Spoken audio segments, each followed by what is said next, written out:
নমস্কার বন্ধুরা, বাগানে চলে এসেছি খেসারি শাক তোলার জন্য। দেখুন কত সুন্দর হয়েছে শাকগুলো।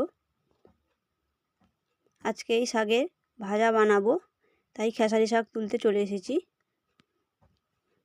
শাকগুলোকে দেখেই যেন জিভে জল এসে যাচ্ছে। শাকগুলো তাই তুলে নিচ্ছি। আপনাদের কাদের কাদের বাড়িতে এই শাকটি হয়েছে কমেন্ট করে জানিও।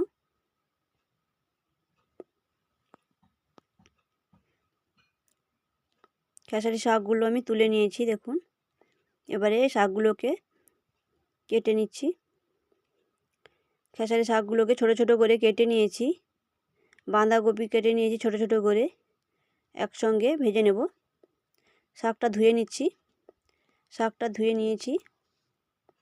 শাকটা প্রথমে সেদ্ধ করে নেব।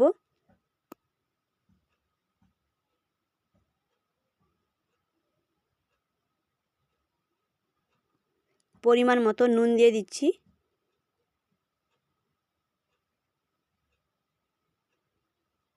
পরিমাণ মতো হলুদ গুঁড়ো দিয়ে দিচ্ছি।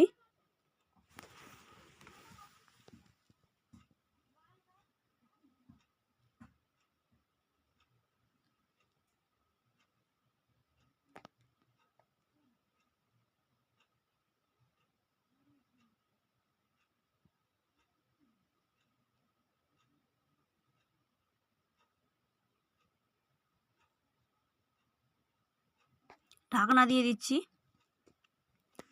ঢাকনাটা খুলে আবারও নাড়িয়ে নিচ্ছি।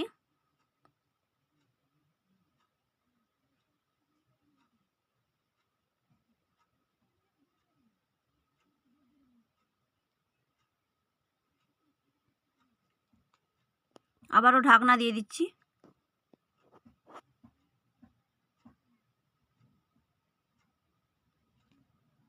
এইভাবে করে শাকটাকে সেদ্ধ করে নেব।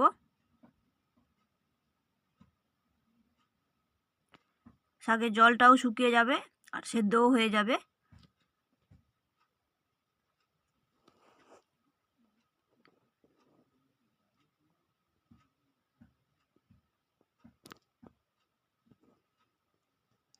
এই শাকটা খেতে খুব সুন্দর লাগে।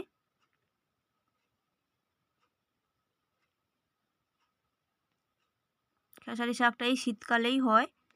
সেদ্ধ হয়ে গেছে, নামিয়ে নিয়েছি দেখুন। তেলের মধ্যে শুকনো লঙ্কা কেটে দিয়ে দিচ্ছি। শুকনো লঙ্কাটা ভাজা ভাজা হয়ে যেতে পেঁয়াজ কুচানো দিয়ে দিচ্ছি।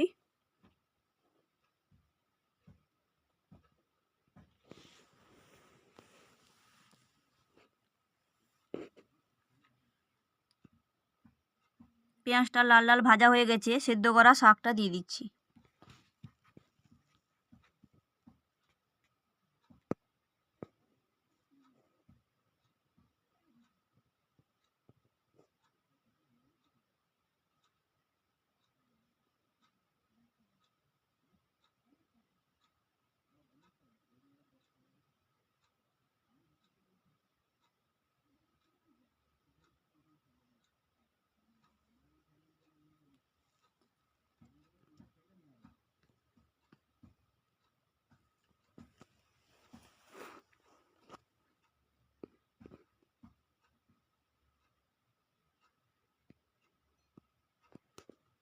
এই শাকটা খেতে তো আমার তো খুবই ভালো লাগে। কাদের কাদের ভালো লাগে কমেন্ট করে জানিও। অল্প একটু চিনি দিয়ে দিচ্ছি যাতে টেস্টটা আরও বেশি ভালো লাগে। যারা চিনি খেতে চাও না তারা নাও দিতে পারো। হয়ে গেছে, নামিয়ে নিয়েছি। এখনও যারা আমার এই চ্যানেলটিকে সাবস্ক্রাইব করেনি দয়া করে সাবস্ক্রাইব করে দেবেন।